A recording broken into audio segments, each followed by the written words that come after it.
we begin with diagnosis. A lot of people just feel bad, but they don't know why. Spirituality feels vague, it feels mystical, it feels weird. You know, what am I working with? And when you go to a physician, you say, I don't feel good. And so what does the physician do? Well, let's take a blood test, let's test this, let's test that. And maybe you have, a cardiac test, and then you have a breathing test or a sleeping test or whatever. They take time because the diagnosis is critical to the treatment. You've got to get at that. So in Soul Shaping, we're going to talk about 10 symptoms of soul neglect. You may have run through those. Excuse me, already. And these are the ones I've seen most commonly. They are suggestive but not exhaustive. We'll look at those. And then develop, by which I mean develop your personal vision for spiritual vitality. We're going to talk about those things that don't motivate us, that don't last. But vision is very impressive. I don't know if any of you remember John F. Kennedy when he said we're going to put a man on the moon by the end of the decade. But that vision was absolutely absurd, but they did it.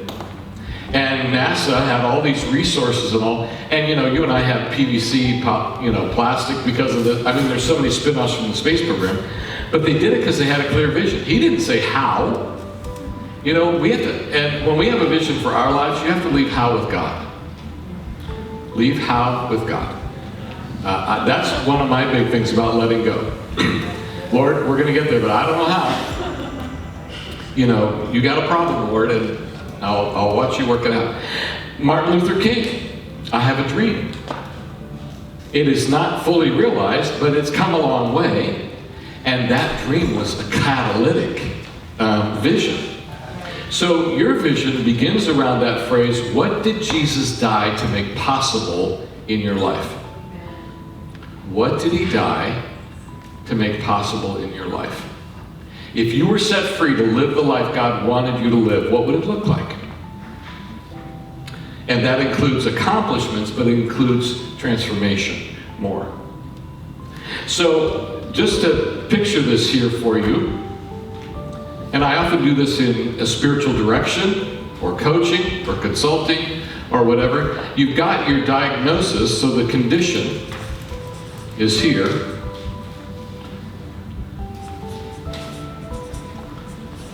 The diagnosis, right? And let's call that A. And then the vision is here. This is B. This is where I want to be. I want to be healthier. I want to be whatever. And so the condition and the vision are crucial to motivate a person to want to change. And then when they understand the vision, then you begin to ask, okay, what will it take to get there? And this is C, D, and E. And you'll see it up here as we go through the presentation. But the idea is that when you see a vision, then you're suddenly energized. I was just talking with Justin about the, Center for Hope. Is that what it's called? Yes. Center for Hope. I get City of Hope, Center for Hope. But, $5 million. What did you raise last? Well, what did the Lord? Knight Brothers. We're talking about Knight Brothers. Huh? You're referring to Knight Brothers, right? No. Oh, what is it? Or, the Knight Brothers. Yeah. Yes. Right. $3 million he raised us. $3 million. That's quite a vision. People think you're crazy? Yeah, okay. Yes, this doesn't contradict that, does it? No, but that vision is crazy. People are like, you can't do that. What? How are you going to make that happen? And yet the Lord works. Again, we see the how. But the vision mobilizes people. And you've got to have a big enough vision. That's what General Booth had. He had a big enough vision to mobilize people at tremendous sacrifice. So, what is your vision? What is the life Jesus died to make possible? Then, when I talked about the next step, this C, D, and E, is discover God's pathways for spiritual vitality. When you talk about, if you study spirituality, you'll find the word disciplines used, exercises used, spiritual exercises, spiritual disciplines, spiritual practices. They all have their usefulness there. I call them pathways because you're on a journey. and you're on a journey toward that destination of spiritual vitality, how are you going to get there? And so I talk about 5 vital signs of spiritual health that really support the pathways. So we'll go through those. And then, once you understand the pathways, you've discovered God's resources and God's pathways, then you need to discern what is right for me at this time in these circumstances. So discernment.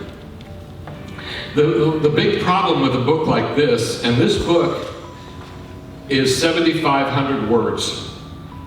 My first edition of Soulshaping was 125,000 words. Yeah. That's a lot, right? It's like Gone with the Wind or something. And it did. It just went with the wind. But you look at this and go like, I'm not reading that. What? I can't do all that. This is really meant to provide an overall reference tool so that when you begin to discern, oh, you know what? I need to understand fasting or, spiritual contemplation on the Word of God, bringing my imagination to the Word.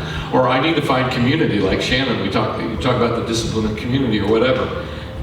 You'll discern, what do I need now? Because not all disciplines are good at all times. Our son's a physical therapist, one of our sons. And he says, Dad, that exercise is not for you right now. We got to start you here, and then you'll work up to that or whatever. He said, you're going to hurt yourself. And it's the same thing with spirituality. For example, if you're depressed, do not fast. And can I get an amen? Right? But if you're depressed, you're already dealing with a sense of loss, whether it's real or imagined. And so usually that's at the heart of much depression. And therefore, when you fast, you're losing a source of comfort, a source of nourishment, and all that. And it just compounds the problem. If someone's depressed, I recommend spiritual input. Read Christian biographies. Read the Word of God. Read the book of Philippians. These are things that can help fuel it, along with community and support. I actually got a chart I'll show you at the back on those, how you discern. And then the last thing is devote. Devote yourself to the spiritual disciplines. And I use the word devote intentionally. It is a D, and as a Presbyterian, I love alliteration. You'll see. But devotion expresses loyalty. It expresses love. It expresses deep appreciation. It expresses detachment. Many of you are devoted to the Salvation Army. It's not just a job. I'm devoted to that. You're devoted to your family. You're devoted to your friends. So devotion is devote yourself to your spiritual vitality. When the Lord said you shall love your neighbor as yourself, this is how you love yourself. If you were to ask people, okay, so how do you love yourself? Well, probably one of the ways is to treat yourself with respect and to be nice to yourself. I used to think if I just work harder, I'll make God happier. And that's a lie. That is a lie. All right. Excuse me. Any questions about the process here? So just to go through, you've got the condition. You understand where you are. You understand where you want to go. And then this is how you get there. And I just meant these to be the steps, but you discover, you discern. Wow, they both start with all the way through, okay. But anyway, and then you devote.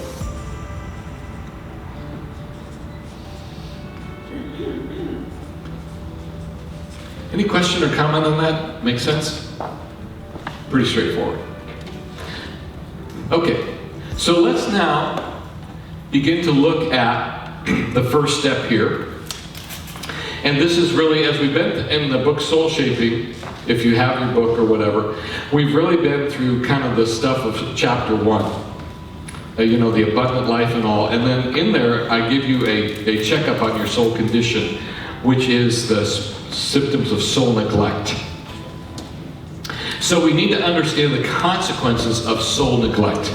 And here I'm on point number 5 in your outline, you can see there. What are the consequences? If you don't pay attention to something, it moves toward disintegration, right? I mean, just think of your house, think of your car, if you don't clean the trash out, just think of different things. There's this law of entropy, which I don't fully understand. I'm not in physics, but it says everything tends toward disorder. and I can prove it. I can prove it by my experience. Same thing happens with your soul. And many times you and I have a problem and we don't know it's a soul problem. We don't know it traces back to not paying attention to God, not paying attention to our heart, not paying attention to who we are and how we're doing. So I want to invite you, and if you turn to page 3, I'm going to walk you through these and invite you to mark where you assess yourself on here. I'll kind of explain it and then give you a moment to mark where you land on this. And so we'll talk about the first one, a low-grade depression fever. I realize that's a strange one, but Sarah and I, my wife and I, had 4 children in 5.5 years. And it was her idea. She would testify to that. I cooperated, but anyway, that was a crazy thing. Having that many kids that close together, and they were always sick. They were always sick. And you would go to the physician and he would say, well, they have a low-grade fever. I'm not sure where it comes from. Let's treat it like this. And that whole low-grade fever stuck with me. So when I was thinking about a person's soul condition, often it's mysterious. They don't quite understand what it is. Like I think Miguel was saying, kind of do a spiritual inventory on the fruit of the Spirit, like where'd my joy go or whatever. That's what I'm talking about here. I'm feeling spiritually drained, indifferent, and unresponsive to spiritual things. I feel like something is missing, and I find myself wondering, where has God gone? So, as you look at the sheet here, does that kind of describe you? Like, I need intensive spiritual care, like, whoa, I'm really down, or it needs attention, or I'm in tip-top condition. Most people are not, what's the word, ruthlessly honest, or the ruthless moral inventory with this. But the more honest you are, the more you can help yourself. So where would you mark yourself on that low-grade depression?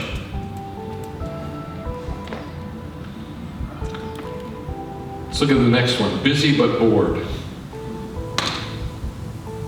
Okay, I forgot I had them up here. Busy but bored. Busy but bored means I'm very active, but sometimes I wonder if my busyness has any meaning. My calendar is full, but my heart is empty. How would you rate yourself on that? It's a sense of a loss of connection. I just don't connect what I'm doing with what's meaningful in my life.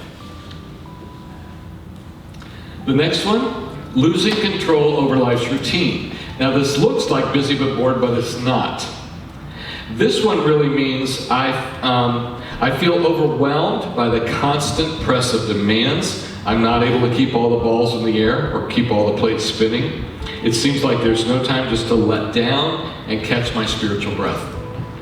So you're not bored. It's not that you're questioning your purpose or whatever. It's just like, I am overwhelmed. I am too busy. I've just got more than I can handle. How do you mark yourself there?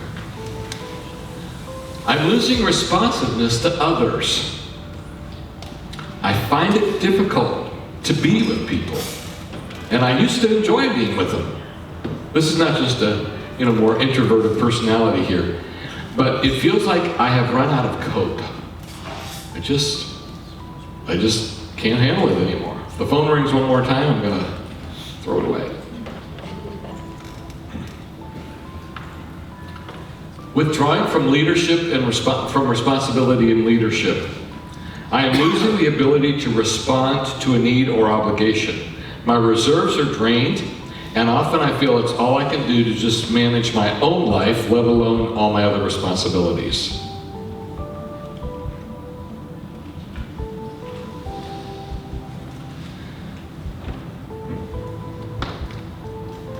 Next one, number 6, I pay more attention to less important things.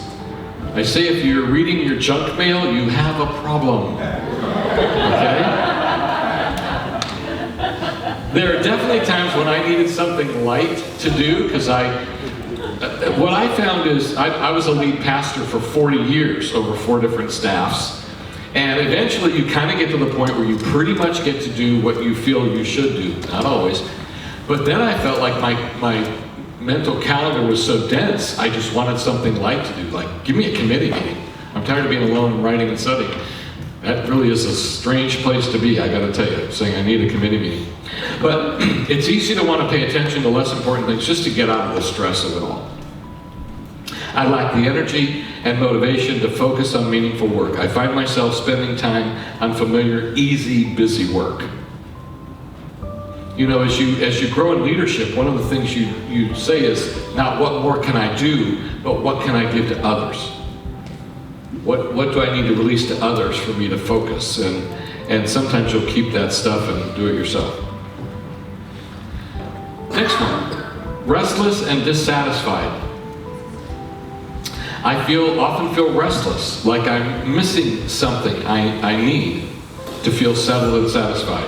At times, discontent or envy drain me of my joy. I find myself struggling with bitterness and dissatisfaction. One time I was working with a couple involved in media and doing some stuff around the nation, and I went out to lunch with them. This was Steve and Valerie Bell. And they said to me, Doug, if you were to write your autobiography, what would be the title? That's a fun question. If you were to write your autobiography, what would be the title? And I said, Confessions of a Restless Pastor. Because I always wanted something more, something bigger, something more. You know, and that was a struggle. So I understand restlessness. And you always think, Lord, you're wasting me here. And God says, oh, you're not ready for anything more.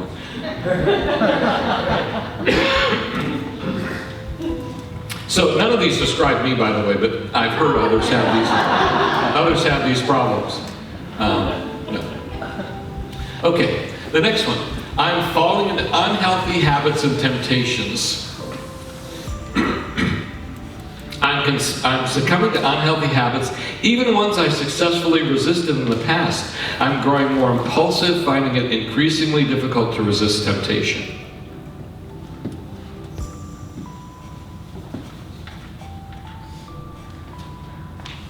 And I liked, one of you said, you know, we go through all these quadrants all the time, perhaps even in a day.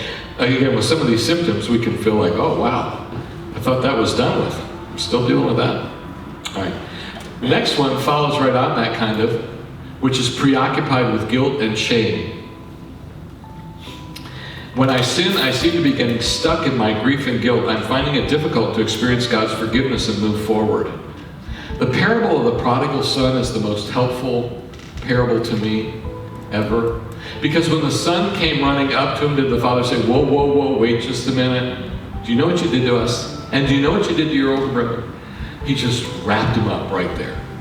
And then maybe some healing happened. We just don't know. He just didn't bring it up for us. But we get preoccupied with guilt and shame. The Bible, conviction is always an invitation, not a condemnation. Conviction is always for invitation.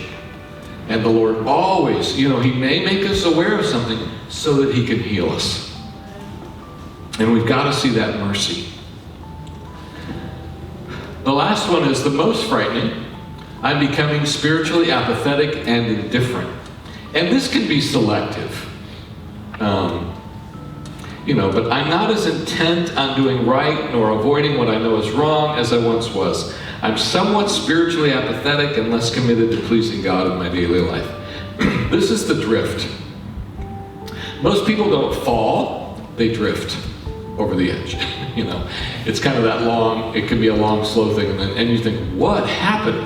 Well, if you knew what was going on in their souls, it was a struggle. Okay, so turn and tell people what your worst sin is. No, I'm kidding. But in the back of Soul Shaping, in Appendix B, on page 270, and it's also in chapter 22, but in 270, I have what I call a chart of remedies for the symptoms of soul neglect. And what I did was, through, again, spiritual direction and coaching with people, often went through these and said, if a person's dealing with depression, what spiritual disciplines would fit them best? And I already said fasting is not a good one. Rigorous disciplines are not good for a person dealing with depression. So I talk about disciplines of presence, which I'll explain to you today. We'll have time to review some of those. Perspective and purpose.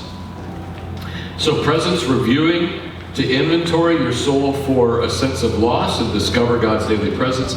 prayer to engage with the Lord, as the psalmist did in struggles, perspective, get spiritual input to awaken faith and hope, and community, disciplines of purpose for encouragement and support. So I have a little chart here that kind of takes you through and gives you kind of a ballpark. And again, spiritual direction is a very valuable thing. Like Lydia, who has had to pop out to take her brother to a cancer treatment, knows spiritual directors. I do spiritual direction. She probably does some. But there's a person who can help you walk through as you become aware of these things. So be aware of that. Or becoming aware of your soul needs. If you were to say to someone like a spiritual director, someone's safe, you don't need to say what it is. Do you feel like you understand yourself enough? And this is meant to be a mirror, and it may not capture all the things you struggle with. Would you be able to say to someone, you know, this is my diagnosis of my spiritual condition right now. That's the goal. And again, these are tools. The tools serve you. You don't serve the tools. If this doesn't work for you, you just want to ask the question, what is my soul crying for right now? David, why are you cast down on my soul? Why are you disquieted? Why are you restless within me? What's going on here? And by the way, with David, enemies. Psalm 139, the most intimate psalm. You realize there's that part in the I don't know why I'm thinking of this. I'll just trust it's the Lord. This is not in my notes. But Psalm 139 is astounding to me. You know, oh Lord, you have searched me, you know when I sit down and when I rise. And then you come to this verse, which pastors tend to edit out. Like I'm not going to read that to my people. Oh, if only you would slay the wicked, O God. Away from me, you bloodthirsty men. They speak of you with evil intent, and your adversaries misuse your name. Do I not hate those who hate you, O God? Like, what? Shh, you can't say that out loud. I abhor those who rise up against you. I have nothing but hatred for them. I count them my enemies. This is the word of the Lord. Thanks be to God. What is going on here? That's why David wrote the psalm. There were people who hated him, like Absalom, or Shimei, or others, and they were causing him to wonder, why was I born? Why do I have to go through this? What is going on in my heart? You know, right now, Lord, I just feel like nothing. And you obviously made a mistake making me king if this is how I'm going to be treated. And so that leaks out at the end, but he starts out with, you have searched me and you know me. And how does he end it? Search me and know my heart. Try me and know my thoughts. See if there's any offensive way in me and lead me in the way everlasting. And that's David's self-awareness right there, where he's facing the enemies. And so when you read something in the Bible that goes like, whoa, that's kind of crazy, it's honest. And we've got to be honest if we're going to be whole. And we've got to take off our false self, that facade, which, it helps us to cope in the world. But we've got to be able to lay it aside and press on for who God's calling us to be. Okay, any other questions just in general on the symptoms or the remedies, anything like that? I know you've mastered it all. All right, let's then look at developing your personal vision for spiritual vitality. So again, we've said, okay, I've got some needs, and now if I were free of those needs, what would my life be like? If I were free of my needs, what would it be like? I love the idea, George Barna, y'all know George Barna. He's like the George Gallup of Christian circles, so to speak. But he wrote a book on the power of vision, and I'll never forget the phrase, I rarely stop when I'm reading a book and literally put the book down and go like, I've never heard that before. So when you think of your definition of vision, just think of when you say, oh, she is such a visionary. What is it about her? And that helps you understand vision and picture vision. I used to think, again, brought up as a Presbyterian pastor, when we did a church redevelopment, I don't know if you've ever heard these words, but a church is dying and so you got to redevelop it. We would get demographics. And we had all these resources available, which are good, but how is the neighborhood changing? Who's moving in? Who's moving out? What's the income and all that? And I would think that a vision was taking the reality around you and adapting your gospel message and church ministry to that reality. That was my idea of vision. So I'm reading George Barna, and he gives a variety of definition of vision, and then he says this: vision creates the future. That stopped me in my tracks. Vision creates the future. Can you give me any examples of where you might have seen that on a little or big scale? Where you saw someone who said, you know what? This is what we're going to do. You got what, Shannon? You're just like, are you stretching? I was just thinking of what we've done here in OC with how we run the Lincoln Center at Hope, Yep. 4.5 years ago, we had this vision of, hey, we want this, wide campus of emergency shelters, permanent housing, and medical services, and just everything all encompassing. And look where we are today, the shelters have been running, we have medical services there, and we're getting ready to move in people to the permanent supported housing, and we're on our way. Yeah. And 4.5 years ago, it was a crazy vision by someone, and we all went, okay, we're on board, but let's see about that. Sure. And look what happened, Yeah. Some holy skepticism Yeah. around it, but you pressed on. Okay, that's a good example. Others? I have to say, an individual that I've known for quite some time. He's been in prison, just kind of led a pretty wild life, but he just recently got his master's degree. Yeah. And his whole story, Mm-hmm. it's just like one of those, he had that vision. Yeah. He changed what he thought about himself, what he knew about God, Mhm. how God saw him. Yeah. And what you thought graduating from classic master's, that's really fine. Yeah. That's redemption. Yeah. So from prison to a master's degree, and if you read, have any of you read In Darkest England or what? It's filled with testimonies. It's just filled with testimonies of Mr. C or Mrs. C did this and all. Yeah, that vision of transformation. And so have a vision for yourself. What kind of person would you really like to be that fits you? Not just like I'd like to be General Booth. No, that probably doesn't fit you, But who would you like to be? In the journal, I did a little exercise I called Picture a Life. And this started where I was trying to define what does holiness look like? And when I got a vision of holiness, it was usually, an Amish woman. Can I just stop there maybe? I'm sorry to say that, ladies, but I just, an Amish man, just very pious and unfriendly and unhappy, and that's what holiness looks like. And I thought, no. And so I began just jotting little ideas. What does holiness look like? Well, it looks like this, it looks like that. And then I compiled together, and it kind of became my personal vision. And I'll read it to you here.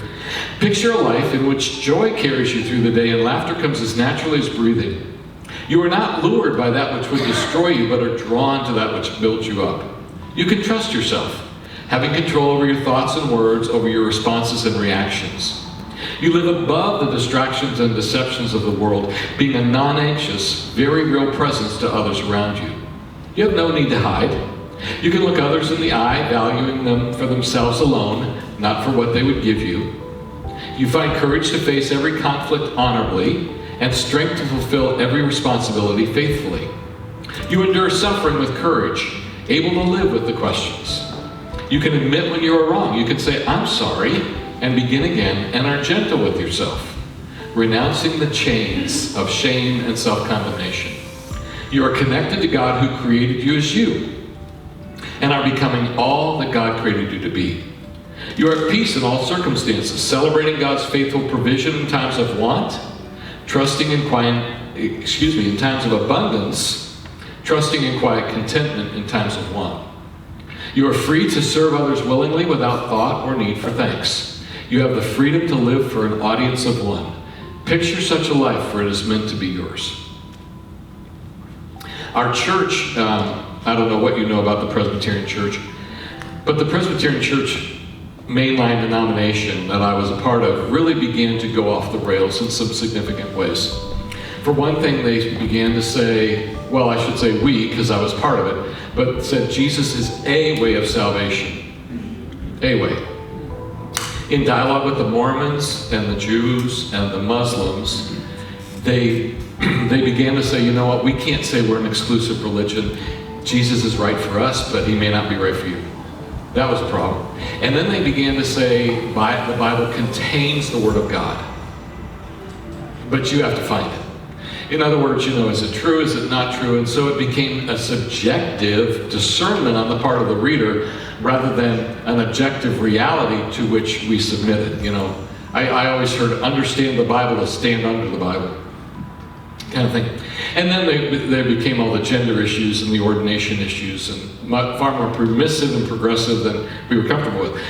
So I led this presbytery, which is most of Orange County and part of LA, to a season of discernment where we looked at realigning to a different denomination. And I was pilloried, do you know that word? Skewered? I don't want to use crucified because I didn't come, but it was tense and it was painful. And every morning I thought of my vision, I will face every conflict honorably. And it ended up, we realigned denominations. That's only a part of the story. But this vision drove me. Joy carries you through the day and laughter comes as naturally as breathing. That isn't me. I mean, the joy has, been there, but laughter, I'm a pretty serious geek, unfortunately, of sorts, in certain areas. But that helped me.